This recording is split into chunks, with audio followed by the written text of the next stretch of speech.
Hello and welcome friends to my YouTube channel NDA portal. मेरा नाम है आकाश और मैं यहाँ पे फिज़िक्स के लेक्चर्स को कवर कर रहा हूँ, साथ में मैथ्स के भी। मैंने मैथ्स में हाल ही में अभी जल्दी मैट्रिक्स का पोर्शन कवर किया, उसके साथ मैंने कई क्वेश्चंस लगवाए हैं।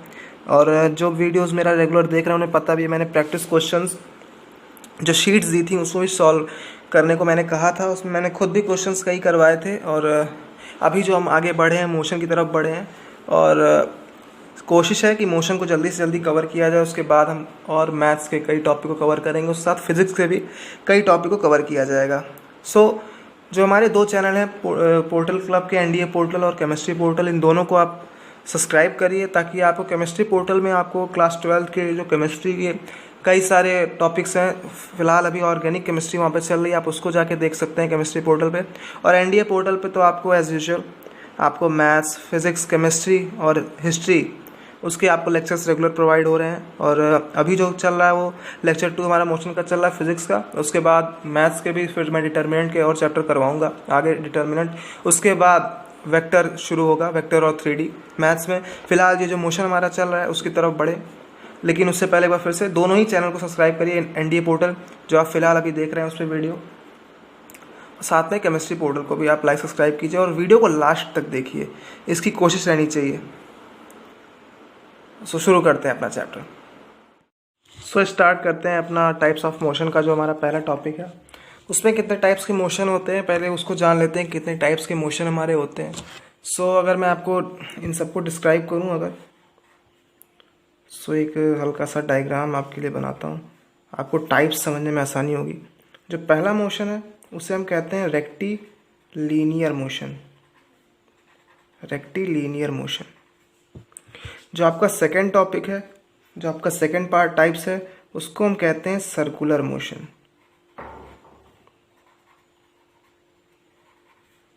जो आपका तीसरा है वो रोटेशनल मोशन।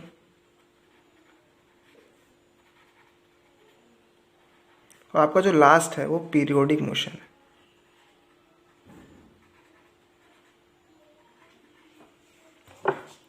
ये हैं कुछ टाइप्स आपके, जो टाइप्स ऑफ मोशन में आप जो ज़्यादा जनरली पूछे जाते हैं टाइप्स ऑफ मोशन में, इन्हीं सब की स्टडी हम करते हैं और जानते हैं पहले कि रेक्टिलिनियर मोशन क्या होता है। रेक्टिलिनियर मोशन को जानने के लिए आपको पहले जो एक छोटी सी लाइन आपको अगर दिखाऊं रेक्टिलिनियर में, तो लाइन है, यानी लाइन अगर आप देखिए तो यहाँ पे लाइन लिखा हुआ है।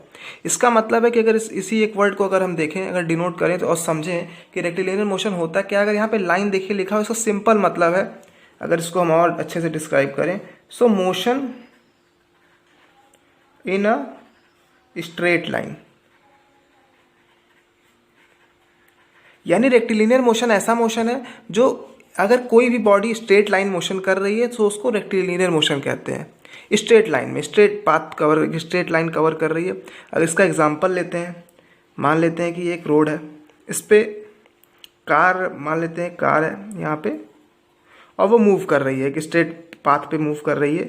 इस पे अगर ये मूव करी जा रही है सिर्फ एक एक्सिस पे, एक रेगुलर पाथ पे, स्ट्रेट लाइन पे, इसका मतलब है कि वो जो कार जो है वो रेक्टिलिनियर मोशन दिखा रही है।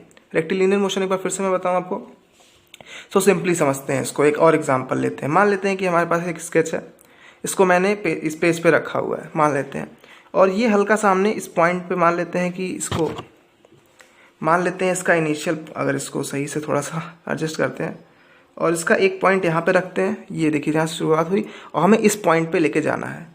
मेरा जो मोशन हुआ, मैंने कुछ इस तरीके से यहाँ तक ले आया इसको। ये जो हमारी मोशन हुई है एक स्ट्रेट लाइन मोशन हुई, मतलब सिर्फ एक एक्सिस पे, एक स्ट्रेट पाथ पे इसको मैंने मूव कराया। सिंपली ऐसे मोशन को हम रेक्टिलिनियर मोशन कहते हैं, जिसमें सिर्फ और सिर्फ स्ट्रेट लाइन मोशन होता है, सिर्फ और सिर्फ स्ट्रेट पाथ पे, किसी एक पाथ पे उसकी मोशन होती है, यानी उसको मूव कराते हैं। अगर किसी भी ऑब्जेक्ट को हम एक पाथ पे, एक स्ट्रेट पाथ पे, स्ट्रेट लाइन पे अगर मूव कराते हैं, ऐसे जो मोशन होते हैं वो रेक्टिलिनियर मोशन होते हैं। अब जो हमारा अगला टॉपिक है वो सर्कुलर मोशन है। सर्कुलर मोशन कैसा मोशन होता है? सर्कुलर से भी आपको अगर एक वर्ड समझ में आ रहा है तो सर्किल यहाँ पे आ रहा है। इसका मतलब है कि अगर कोई भी बॉडी एक सर्किल बाउंड्री यानी सर्कुलर बाउंड्री पे अगर कोई पाथ कवर कर रही है, मान लेते हैं कि हमारे पास यहाँ पे कार है, मान लीजिए, इसको एक सर्कुलर पाथ पे मूव कराना है। मान लेते हैं कि इसको कुछ इस तरीके के पाथ पे, सर्कुलर पाथ पे इसको रेगुलर मूव कराना है, इस तरीके से मूवमेंट करानी है, लगातार वो सर्कुलर पाथ पे रोटेट हो रहा है यानी मूव कर रहा है। सो ऐसे मोशन को हम कहते हैं सर्कुलर मोशन, यानी motion at the circular boundary, यानी सर्कुलर बाउंड्री, सर्कुलर पाथ पे, पाथ भी आप इसको बोल सकते हैं। अगर सर्कुलर पाथ पे कोई ऑब्जेक्ट मूव कर रहा है लगातार, सर्कुलर बाउंड्री या सर्कुलर सर्कमफ्रेंस आपको जिस तरीके से समझ में आए, यानी सर्कुलर अगर सर्किल में मूव कर रहा है तो ऐसे मोशन को हम कहते हैं सर्कुलर मोशन। एक एग्जांपल ले लेते हैं, कई एग्जांपल हम ले सकते हैं। पहला एग्जांपल मैंने कार का आपको बताया, दूसरा एग्जांपल लेते हैं जो प्लेट्स होते हैं फैंस के, जो आप देखे होंगे, आपने रेगुलर देखा होगा कि कुछ इस तरीके के जो प्लेट्स होते हैं फैंस के, मान लेते हैं कुछ इस तरीके की बनाते हैं हम डिज़ाइन, और ये लगातार मूव करते हैं, मान लेते हैं कुछ इस तरीके से इनकी मूवमेंट होती है, वो सर्कुलर होती है। जो प्लेट्स घूमते हैं आपस में, जो फैन के प्लेट्स होते हैं, वो भी एक सर्किल में मूव करते हैं, यानी उनका सर्कुलर पाथ बनता है अगर वो मूव करते हैं उनके प्लेट्स। तो ऐसे वो जो मोशन होता है जो फैन के प्लेट्स करते हैं, उनको भी हम सर्कुलर मोशन कहते हैं। सो सिंपली सर्कुलर मोशन सिर्फ इतनी सी चीज़ है कि अगर कोई भी बॉडी, कोई भी ऑब्जेक्ट अगर सर्कुलर पाथ बना के मूव कर रही है, एक सर्कुलर स्टाइल में मूव कर रही हो, सर्कुलर फॉर्म में मूव कर रही हो, सो ऐसे मोशन को हम कहते हैं सर्कुलर मोशन। सो हमारा जो अगला जो टाइप्स ऑफ मोशन है वो रोटेशनल मोशन है। रोटेशनल मोशन क्या होता है, कैसे मोशन को हम जाने कि वो बॉडी जो है वो रोटेशनल मोशन में है।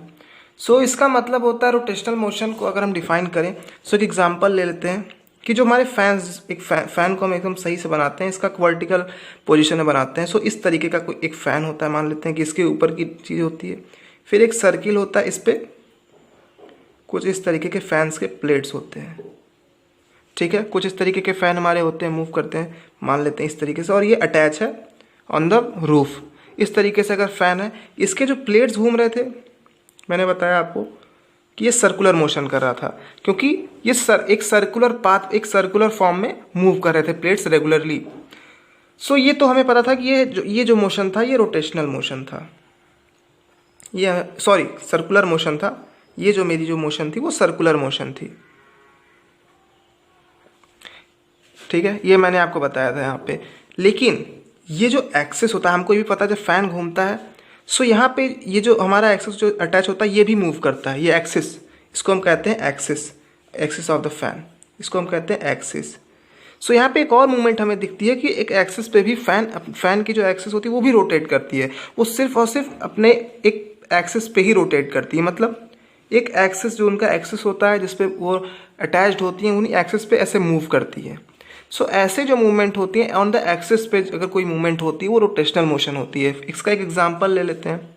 एग्जांपल हमारे पास सिंपल सा है कि जो अर्थ हमारा है जो एक अपने एक्सिस पे रोटेट करता है। मान लेते हैं कि हमारा अर्थ है, इस तरीके की हमारी अर्थ की पोजीशन होती है और ये उसका एक एक्सिस होता है, इस एक्सिस पे रेगुलरली मूव करता है। अर्थ जो है अपने एक्सिस पे रेगुलरली मूव करता है ऑन द एक्सिस। ये बातें पता होनी चाहिए कि अपने एक्सिस पे ही वो मूव करता है रेगुलर। सो ऐसे मूवमेंट जिसमें जो मोशन हो वो ऑन द एक्सिस हो और वो उसी एक्सिस पे कोई भी ऑब्जेक्ट अगर रोटेट कर रहा हो उसी सेम बॉडी पे, उसी में वो बॉडी पार्ट। लेकिन ये भी एक ज़रूरी चीज़ है, रोटेशनल मोशन और सर्कुलर मोशन में अगर आपको डिफरेंस जानना हो कि कैसा मोशन सर्कुलर और रोटेशनल जनरली कॉमन लगता है अगर आप सही से इसको ना समझें। सो बेसिक सी फंडा ये है समझने का कि जो सर्कुलर मोशन होता है वो मोशन किसी भी एक्सिस पे नहीं मूव करता है, और जो रोटेशनल मोशन होता है वो सिर्फ एक एक्सिस, और वो axis through out its body होता है, यानी उस जिस बॉडी जो बॉडी मूव करती है उसी बॉडी का एक पार्ट ही उसका एक्सिस भी होता है। फॉर एग्जांपल अगर हम ले लें जो हमारी कार की व्हील्स होती हैं, इस तरीके की व्हील्स होती हैं, मान लेते हैं सर्कुलर व्हील्स होती हैं इस तरीके की, और जो व्हील्स घूमती हैं आपस में वो एक एक्सिस पे घूमती हैं। वो जो एक्सिस होता है उस थ्रू आउट द बॉडी, मतलब व्हील के ही एक पार्ट होता है, व्हील का ही एक पार्ट मूव करता है, उसी के तरफ से ही वो व्हील मूव करती है। अगर हम इसको कहें तो आपको लगेगा कि कहीं ना कहीं सर्कुलर मोशन मूव करता है, लेकिन नहीं, सर्कुलर मोशन इसलिए नहीं मूव करता। क्यों नहीं वो सर्कुलर मोशन है? क्योंकि जो व्हील होता है वो ऑन इट्स एक्सिस मूव करता है, कार उसी का एक पार्ट होता है जो अटैच होता है कार से व्हील का, और उस एक्सिस पे मूव करता है। वो जो एक्सिस होता है उस बॉडी का एक पार्ट, मतलब उस व्हील का ही एक पार्ट होता है। सो अगर वो एक एक्सिस जो उससे जॉइंट हो, उससे अटैच हो किसी भी बॉडी से, अगर उस एक्सिस पे कोई मूवमेंट होती है वो रोटेशनल मोशन होती है, वो रोटेट करती है एक्सिस। और सर्कुलर मोशन क्या होता है कि वो थ्रू बॉडी जो है वो body through out circular path पे मूव करती है, ना कि किसी एक्सिस पे, इंडिपेंडेंट ऑफ एनी एक्सिस। सो ये बेसिक जो डिफरेंस है ये जानना बहुत ज़रूरी है रोटेशनल मोशन और सर्कुलर मोशन में। एट लास्ट हमारा जो पीरियोडिक मोशन है लास्ट टॉपिक है, इसको कवर करते हैं। पीरियोडिक मोशन क्या होता है? पीरियोडिक मोशन सिंपली एक ऐसा मोशन होता है जो एक पर्टिकुलर टाइम पीरियड के बाद रिपीट हो। मतलब ऐसा मोशन जो पर्टिकुलर टाइम पीरियड के बाद रिपीट हो। इसको समझते हैं थोड़ा अच्छे तरीके से और समझेंगे एग्जाम्पल से। मान लेते हैं कि हमारे पास ये सर्कुलर मोशन का जो मैंने एग्जाम्पल लिया था, मानते हैं कि कोई कार है वो सर्कुलर पाथ पे मूव कर रही है, मान लेते हैं मूव कर रही है। सो हम मानते हैं कि यहाँ से इस कार ने स्टार्ट किया मूवमेंट और एक टाइम मान लेते हैं कि 5 सेकंड बाद उसने एक राउंड कवर कर लिया। मान लेते हैं एट t = 5 सेकेंड्स में इसने अपना पहला पाथ, पहला जो सर्कुलर का एरिया था यानी सर्कुलर सरकमफ्रेंस था, उसको कवर कर लिया। फिर उसने फिर से वो मूवमेंट की, फिर सर्कुलर पाथ पे मूव किया और फिर 5 सेकंड बाद अपना दूसरा राउंड कंप्लीट कर लिया। सो इससे हमें क्या पता चला कि लगातार जो है वो रिपीटिशन हो रही है सेम मोशन की, यानी जो एक मोशन है वो बार बार सर्कुलर पाथ पे मूव कर रहा है, यानी कई बार कई टाइम इंटरवल के बाद फिर रिपीट हो रहा है वो मोशन। सो ऐसे मोशन को हम कहते हैं पीरियोडिक मोशन। इसका जो जनरली एग्जांपल होता है पेंडुलम का हम लेते हैं। मान लेते हैं एक पेंडुलम हमारा है, इसको हम अगर एक बार मूव कराते हैं तो कहीं इस डिस्टेंस पे जाता है, फिर एट ए टाइम पीरियड फिर वो अपनी मोशन को रिपीट करता है, फिर यहाँ पे जाता है और फिर एक पर्टिकुलर टाइम पीरियड के बाद फिर वो ऐसा मोशन करता है, यानी अपने मोशन को रिपीट करता है। सिंपली पीरियोडिक मोशन एक ऐसा मोशन होता है जो आफ्टर ए टाइम इंटरवल के बाद, after a time interval it rotates, या फिर आप कह सकते हैं it repeated it's motion. Simply periodic motion सिर्फ इतनी सी बात है। सो आगे बढ़ते हैं अपने नई टॉपिक पे और ये थी जो कॉमन मोशन थी, rectilinear motion, circular motion, rotational motion. अब एक एग्जांपल लेते हैं, उससे समझते हैं कि कहीं ना कहीं एक बॉडी, मतलब एक जो ट्रेवल करती, मतलब एक जो बॉडी होती है अगर वो मूव कर रही है, वो मोशन में है, सो वो एक साथ कई टाइप्स के मोशन शो करती है। एक एग्जांपल लेते हैं उसका, समझते हैं कि यहाँ पे मान लेते हैं कि हमारे पास एक कार है। इसके कुछ इस तरीके से मैं बनाता हूँ, ये मान लेते हैं कार है और ये एक सर्कुलर पाथ पे मूव कर रही है, ये इसके व्हील्स हैं। सो अगर ये सर्कुलर पाथ पे, सॉरी सर्कुलर नहीं, एक लीनियर पाथ यानी कि स्ट्रेट पाथ पे ये मूव कर रही है, सिंपली एक स्ट्रेट पाथ पे मूव कर रही है। सो ये कार जो मोशन कर रही है, ऐसे मोशन को क्या कहेंगे? Rectilinear motion. मैंने आपको बताया था कि रेक्टिलिनियर मोशन एक ऐसा मोशन होता है जो एक स्ट्रेट पाथ पे मूव करता हो, यानी एक स्ट्रेट लाइन में मूव करता हो। सो ये मोशन जो है वो एक रेक्टिलिनियर मोशन है। मगर जो व्हील्स हैं, इस कार की जो व्हील्स हैं, वो कैसा मोशन कर रही हैं? वो अपने व्हील यानी एक एक्सिस पे मूव कर रही हैं। उनका जो सर्कुलर जो व्हील मूव करती हैं, अगर आप व्हील को अलग से, मैंने एग्जांपल यहाँ पे दिया था आपको रोटेशनल मोशन में, सो वो अपने एक एक्सिस पे मूव कर रही है, लगातार एक रोटेटरी मोशन कर रही हैं। सो ये जो मोशन है वो रोटेटरी यानी रोटेशनल मोशन है। ये जो मोशन था वो रोटेशनल मोशन था। एक एग्जांपल हमें पता चला कि एक ही बॉडी अगर मोशन में है, सो वो एक साथ कई सारे मोशन को डिफाइन कर सकती है।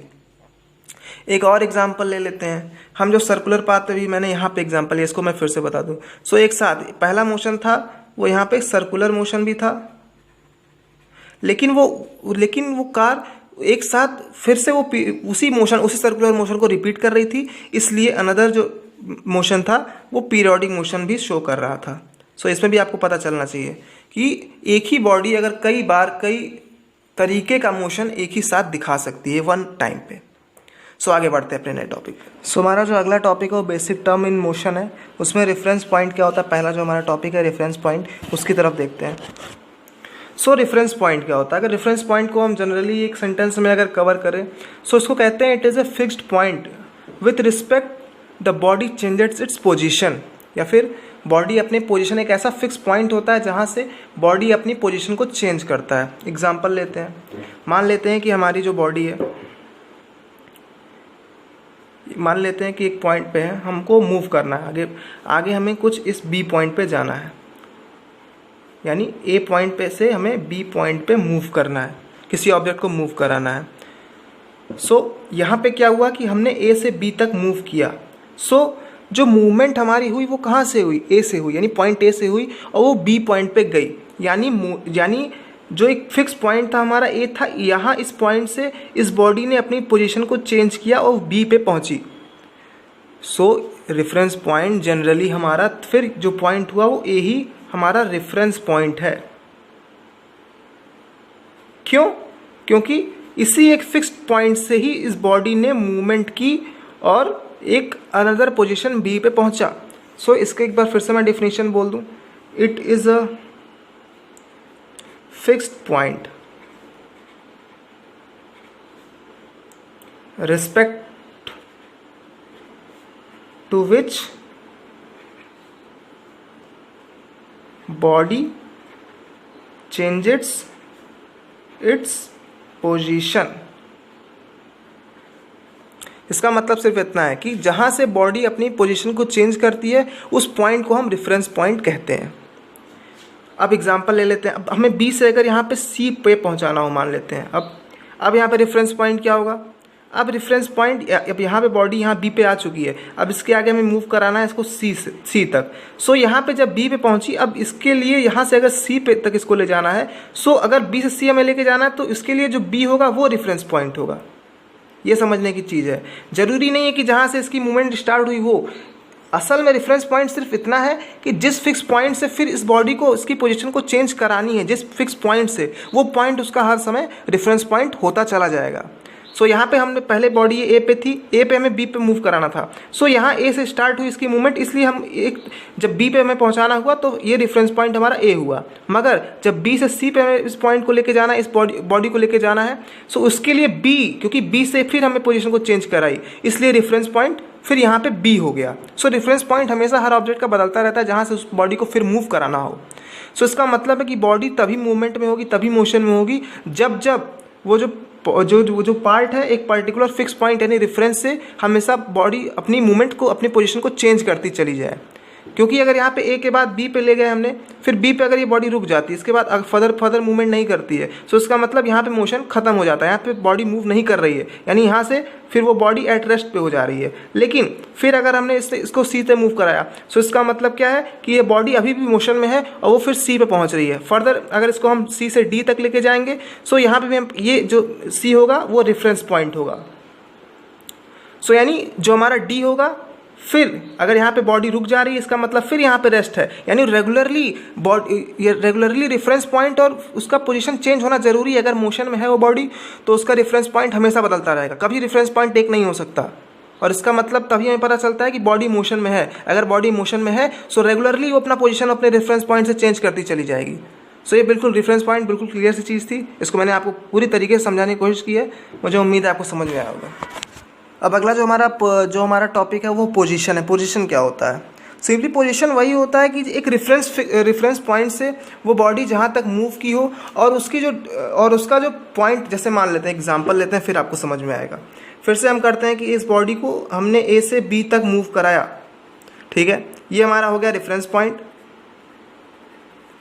फिर से मैं क्लियर कर देता हूँ, बार बार ये चीज़ें क्लियर होनी चाहिए। रेफरेंस पॉइंट वही पॉइंट जिससे हमें बॉडी को मूव कराना है, जहाँ से बॉडी को अपनी पोजीशन को चेंज करना है जिस पॉइंट से। सो ये पॉइंट हमारा रेफरेंस पॉइंट हो गया। अब ये बॉडी बी पे पहुँच गई। अब बी पे पहुँची, इसका मतलब क्या है? अब इस बॉडी की पोजीशन क्या है? पोजीशन बी है। हमें कैसे पता चला? क्योंकि इसके रेफरेंस पॉइंट से चेंजिंग हुई और वो बी पे पहुँचा, यानी जो पोजीशन है वो उसको हम बेसिक ही से हम कैसे डिफाइन करते हैं? The position is defined as the presence of object with respect to, यहाँ पे क्लियरली लिख लेते हैं, with respect to reference point. ये चीज़ आपको समझने की चीज़ है, बहुत सिंपल सी चीज़ थी। पोजीशन बेसिकली यही होता है कि जिस एक रेफरेंस पॉइंट से फिर उसने एक अनदर पोजीशन पे हमने लेके गया, फिर वो अनदर पोजीशन जो होता है वो जो पोजीशन होता है और उसके रेफरेंस जो उसके रिस्पेक्ट में जो पोजीशन होता है जहाँ पे बॉडी पहुँची है इस वक्त, वो उसकी पोजीशन होती है। बेसिकली इतनी सी चीज़ थी, इसके अलावा कुछ और ऐसा है नहीं पोजीशन में। आगे बढ़ते हैं अपने दूसरे टॉपिक। सो इसके बाद की चीज़ों को लेक्चर नंबर 3 में जानेंगे कि इसके आगे जो और बेसिक टर्म्स होंगे, जैसे कि डिस्टेंस के बारे में जानेंगे, पाथ लेंथ के बारे में जानेंगे। उसके अलावा दूसरे वीडियो में आप इसके बारे में और फर्दर नॉलेज पाएंगे। और तो थर्ड लेक्चर के लिए थोड़ा सा इंतज़ार करिए, इसके बाद तुरंत आएगा थर्ड लेक्चर। और उसके बाद फोर्थ लेक्चर, कम से कम 4-5 लेक्चर लगेंगे मोशन ख़त्म होने में टोटल।